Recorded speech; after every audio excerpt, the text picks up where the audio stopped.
No, we're not live just yet, but we are live in just a moment here. All right. All right. What's up, everyone? This is Jason Tucker, and this is WP Watercooler, and this is episode number 305. 305. Say, I just want to make sure that you are aware of the fact that we are recording this live. We are streaming this live, both to YouTube as well as to Facebook, and on Twitter using Periscope. So feel free to let your mom know where we're recording this, and she can pick her method of choice and then be able to watch the live stream. My mom's only on Twitch, so I don't know. Oh, okay. I'll make sure to get it on Twitch. Well, let's go around the room real quick and get everyone introduced. Steve, you know what?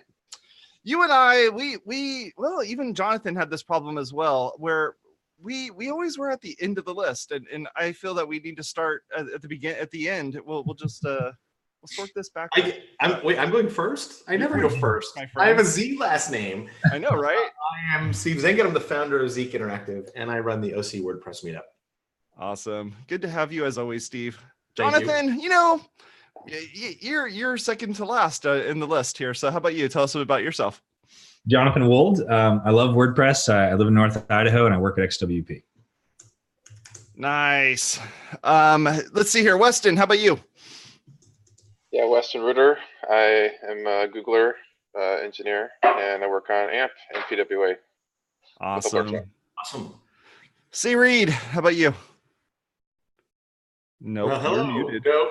I know how technology works. No, you don't. Yeah, my name is Say Reed, and I make WordPress, teach WordPress, preach WordPress, love WordPress, decry WordPress, feel WordPress, internalize WordPress, externalize WordPress, on all the things at Say Reed Media. I'm also a big fan of Google, despite all my desire to not be totally. I can't help it. Well, we're surrounded by Googlers at this point here. Yeah. Alberto, how about you? Tell us about yourself. Yes, I'm also an engineer at Google, and together with Weston, we are part of a team that is called Content Experience, and we work on a lot of initiatives that have to do with making the web as good as it can be. That includes specifically things like AMP and progressive technologies. Awesome. Well, it's good to have you on. Jason Cosper, you know, you were towards the beginning of the list every single time. So, yeah, I don't like I'm happy to bring up the rear. What's up, everybody? Jason Cosper, aka Fat Mullenweg, and I'm holding out for a Hotbot revival. Oh my God. I'm Jason Tucker. You can find me over at Jason Tucker on Twitter. My website is jasontucker.blog. And I do this show as well as another show called WP Blab, where we talk about social media marketing with WordPress. Feel free to go take a look at that on Thursdays. We do that. And also this show, just to let you know, this particular show is brought to you by Desktop Server and ServerPress. So make sure you go take a look at them over at ServerPress's website. They do some amazing stuff on all sorts of things of being able to create websites locally on your computer and be able to push those out live and be able to kind of play with things in WordPress, but in a local environment. So thank you very much for them and all the stuff that they do for us. All right, let's talk a little bit about AMP. My understanding is Google had something to do with that at one point, right? And then after that, what happened? What ended up happening with AMP? I've heard just recently we had kind of some governance stuff that happened, and then what went from there? Either of you two, either Weston or Alberto, would you guys be able to kind of talk into that a teeny bit? Well, AMP is a project that started around 2015, towards the end of 2015, I believe. And the purpose of AMP is address, performance issues that, take place when you try to run web pages on mobile devices, Sure. Mostly, right? And there are many reasons why that is the case. But it's an initiative, an open source initiative that emerged out of the need to do certain things to ensure that users get the best experience possible when they're accessing the web on mobile devices. And the project has evolved quite a bit since it started 2015, and now it's basically not an alternative format to ensure performance, but it's actually a full framework that on top of which you can build fast and beautiful websites overall. That's awesome. So the governance model that the project that you are mentioning is basically trying to, or the materialization of actually the AMP project to be a open source, truly community-driven project moving forward. Very cool. Yeah, And the reason why I brought that up initially at the top here is the fact that, you know, a lot of folks believe that AMP and Google are that's how those two pieces are married, you know, forever. And the fact that they're just, you know, Google is definitely involved in AMP, but there's plenty of other communities and projects that are kind of tied into this as well, right? Yes. So, you know, AMP was spearheaded by Google, and as I said, there was this realization that things were in very bad shape, and we needed to do something. And there were basically two paths to follow, right? Either we sit down and wait until the web evolves by itself organically and things go well, or we do something at the moment that, you know, right now, in order to provide good user experience right now. And guess which one Google chose? Right now.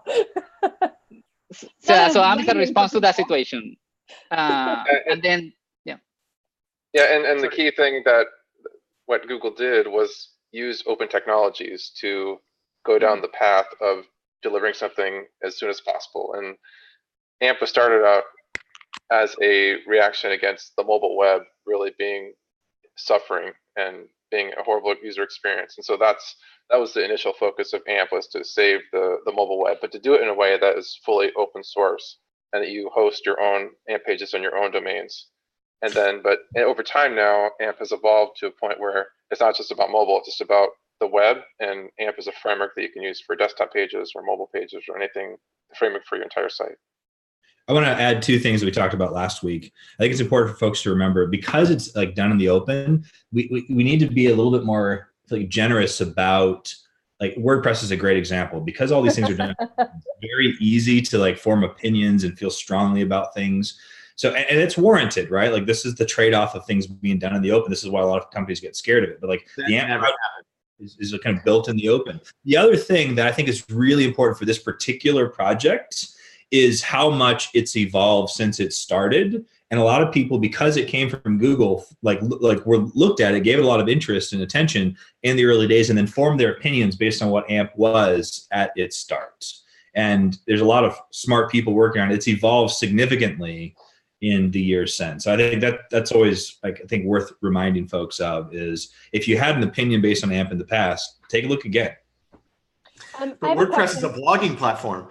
I have a question about that. So it evolved and it switched from being an explicit Google project to being open source. Can you talk maybe a little bit about that? So you've both been on the project since then, yes? I mean, well, yeah. So it was never meant to be a Google project. So it started from the beginning as an open source initiative. So it was never a project that we developed and then we open source. Yeah. So then to that same question then, how did you decide upon the governance structure for that, given that you have Google, which is this large company, and then you have a, this open source thing that you're trying to do? I'm asking for a friend. Yeah, it started out as a BDFL model, like with WordPress, with Matt Mullenweg being the BDFL of WordPress. AMP had also benevolent dictator for life. Benevolent dictator for life for the project. And AMP came to a point where that model was inhibiting its adoption because people didn't trust maybe the BDFL. And so then the open governance model came about to make it inclusive to other companies who would then be given a say in the governance structure of the future of AMP. Yeah, and the way that was approached is, there are a lot of important contributors to the open source world, people that has like open web passionate advocates. So there was a process that actually we were not involved with, but there was reaching out and then engaging. So like, hey, would you like to be part of this effort? And then there is a board of advisors and a technical committee, advisory board. So it was a lot of thinking into it, and then a lot of reaching out and engaging with the community, and then see who was going to be part. to make sure that it's like diverse and inclusive and actually is a truly open source governance model. Where are those documents published somewhere on the web right now, like the AMP governance model? Again, yes, no there is particular reason I'm asking. Yeah, if you check the ampproject.org site, there is information there. You can definitely, it is publicly available. Groovy. Do you think that might be helpful to your friend? Yeah, I think my friend's gonna be really excited about that. So to change gears a little bit on this, how should someone kind of get their first step into using AMP on their site? Like what should people be looking for and kind of working through their journey of implementing AMP on their website? Are you referring to like AMP in general or AMP in WordPress? AMP in WordPress, yeah. And is it maybe worth speaking to the why first before the how? I was gonna say, yeah, like Sure, why would people? Why would probably be a good one, yeah. Yeah. I think the main thing, one of the main reasons of being for AMP is, like with WordPress to democratize publishing, AMP is really about democratizing performance. And it is very difficult as a developer to know all the best practices to develop a high performance website. And so AMP makes all those best practices part of the platform itself. And so you don't have to worry about asynchronous JavaScript or render blocking resources or critical assets or layout, reflows, all that stuff. AMP makes that all part of the framework itself. And then it's all just JavaScript, CSS, and HTML. And so by following the AMP specification, for which there's a validator, then you can be assured, not promised, but you probably are going to be having a website that's going to be much more performant than you would if you did it from scratch. Yeah, and in order to answer your question to how to get started, so a project that we have been pushing a lot for the past 2 years is the AMP plugin, the official AMP plugin for WordPress. So actually the version 1.0 stable was released for WordCamp US last year. So the AMP plugin supports a lot of what you need to get started with AMP in WordPress. It's important to realize that the AMP plugin is not a turnkey solution. So it's not that you have any WordPress site with a lot of plugins and an arbitrary theme, and then you turn the plugin on and everything works. But it definitely offers you a lot of capabilities and a lot of features that make the development process easier. And we are working into making, something that I like to think about, solution packs, like, like you have all the components that you need to have a fully uncompatible publishing experience from the get-go. And there are like also support for core themes, all the core themes from 2015 to 2019 are uncompatible, supported by the communities, starting into, making uncompatibility for plugins and themes and so on. And there are people developing websites. You can check amp-wp.org.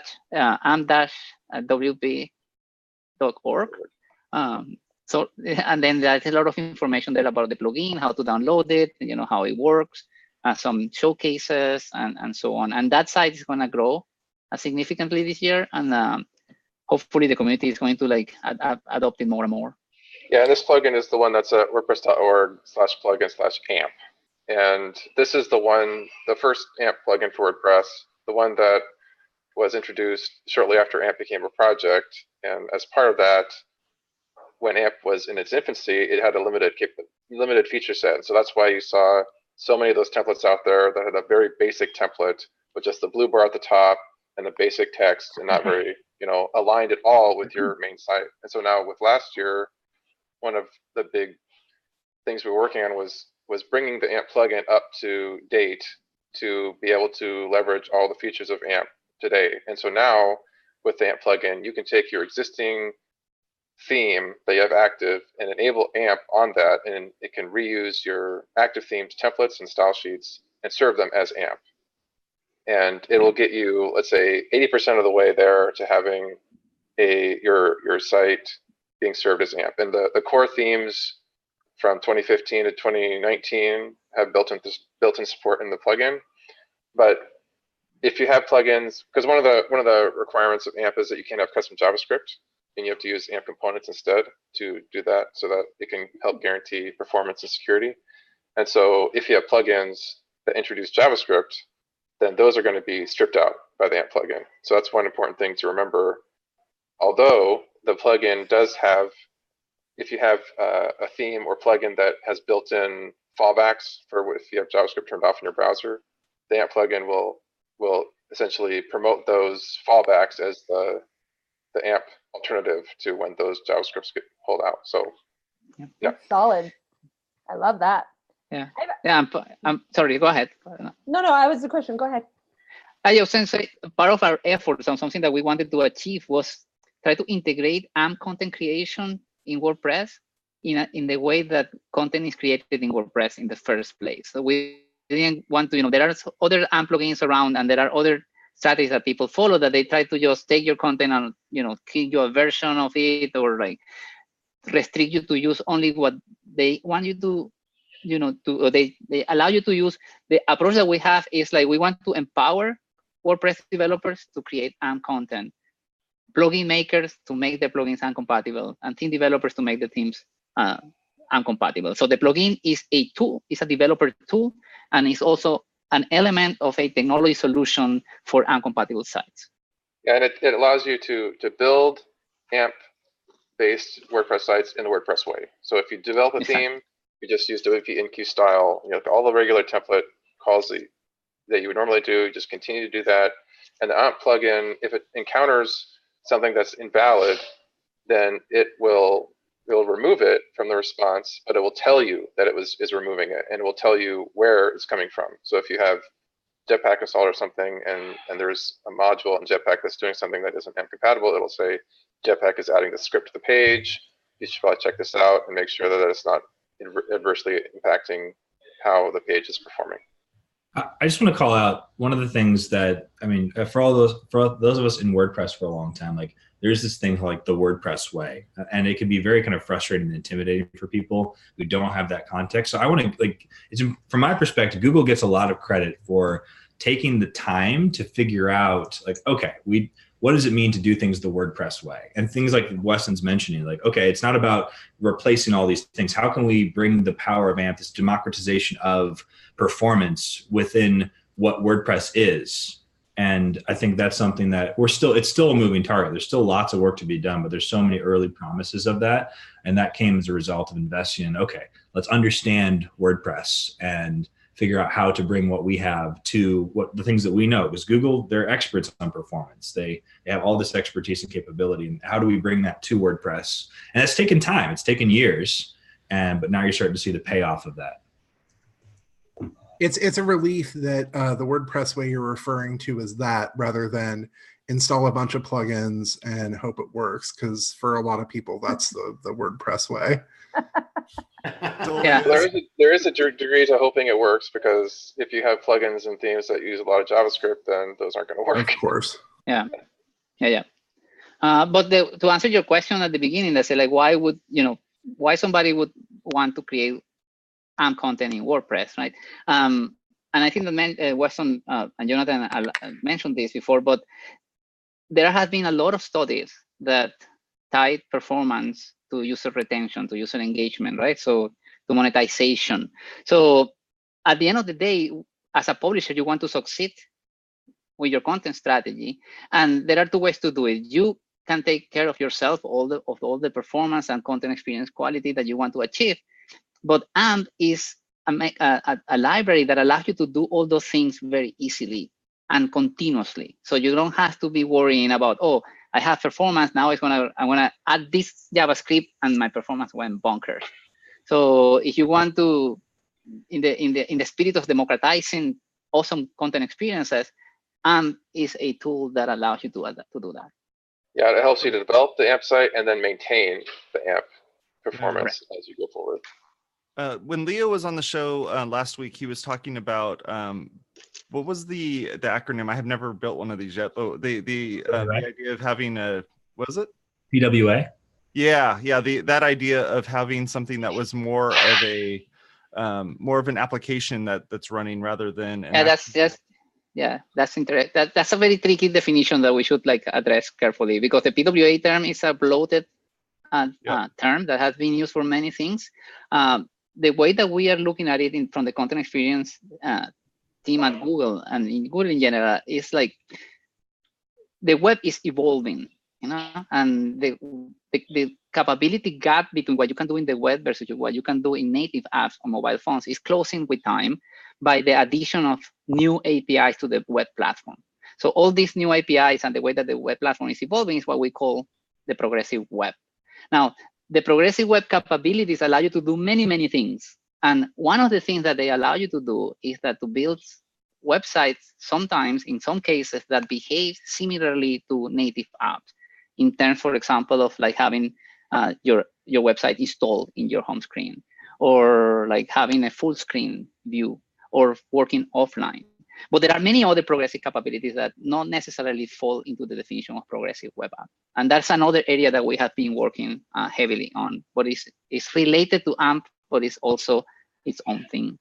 And the reason why I brought that up was the simple fact that when you were saying earlier is that having custom JavaScript run on the site, where's that balance at if your business or what your goal is on that site is to have custom JavaScript run to do something on the site? How do you kind of bridge that gap between the two? One of the key uses or use cases of AMP is as a embeddable content unit. And so if you have a single page application website, SPA, where you have the header and footer, and you click around and you're not leaving the page, but maybe the URL updates or should update, but it's like an application, and maybe you have an audio player on the bottom and it's continuing to play as you click around. Well, AMP is ideally suited for being used in the content area, because AMP uses web components, which are encapsulated and they can construct themselves and they can tear themselves down. And so AMP is there's a specific API called the AMP Shadow API, which is designed for taking AMP document and embedding it inside of that kind of a single page application context. Okay. So you and also on the outside, but then on the inside, And also to complement that, AMP is not necessarily an all or nothing thing. So you could have your whole website built on AMP, but there are some cases that you suggested that, well, I want to have this third-party JavaScript here because this has specific feature that I want to provide. Well, probably that piece of content is not going to be AMP compatible, but it could be part of a bigger site that has some AMP content and some non-AMP content. And usually AMP content is very, very effective. It's very effective in general in terms of content experience, but we think of it as a very good first experience when your user finds your content. If you, for example, your site is distributed via search results, so you want that first experience when the user clicks on your site to be snappy, to be very, very, very, very pleasant. And then the user can navigate to your main site. Screw them later. This is It's like a bait and switch. You're like, you thought my website was fast, but it's not. There's a lot of jobs. Exactly. And then when you have it in your website, then you try to monetize them, and no. What's your email address? Who cares? This is why this matters, right? Like, this is part of why the plugin matters. It's about like what we want to see next is like, AMP landing pages is great, and that's a good example of an e-commerce application today. It's where landing pages, but the e-commerce stuff is still more complex. It's not quite there yet. But ultimately, this is about how do we make sure that people have good experiences from end to end, right? Because that's one of the big problems we see now is that people separate these things. Well, we want them to have a great experience from that first click all the way through, like all the things they do. And that's where I think WordPress is so key to this, is that WordPress, people are building entire experiences on WordPress. So let's give them the way to make those entire experiences fast. And one thing I want to mention as well is that while custom JavaScript is not allowed today, work is underway to allow custom JavaScript to run in AMP pages via an AMP script web component. So you'll be able to, and it's going to work in a way that sandboxes that script inside of a web worker in the browser, so that it can be guaranteed to not impact the performance of the main thread, and it will allow you to run a JavaScript securely in that context. So that sticking point for migrating over to AMP with custom JavaScript is going to be alleviated this year. Wow. Cosper, you've talked a lot about, especially last episode. You know, I found out that performance is your middle name. I had no idea that was the thing. But you've been spending a lot of time and energy in your previous 2 jobs of working in web hosting space and trying to get all those bits and bytes out as fast as possible from the web server to the browser. And now we're looking at this saying like, okay, we've kind of figured that out. We're pretty good at that. Now we need to get the web browser to get the data painted onto the screen as fast as possible. What's your thoughts on this with having web hosting go as fast as possible, get this stuff out there, and then now you kind of handed it off to, you know, to the AMP side of things. It's like, okay, browser, go do your thing. Yeah, I mean, the less hits that the server basically has to take on, especially on a popular post, on especially in the case where I mainly see AMP used is in news articles. A new week of Fortnite kicks off, and everybody wants to find out where the chests are, and like there'll be a whole list of like, here's all the chest locations in Fortnite for for Tilted Towers or whatever. Like, hit it up. Community Day. That's a way better example. Right. But either way, and being able to get to that data, to get to it quickly, and not have it impact the server load overall, because you are kind of dishing it off to the CDN that Google is very generously providing.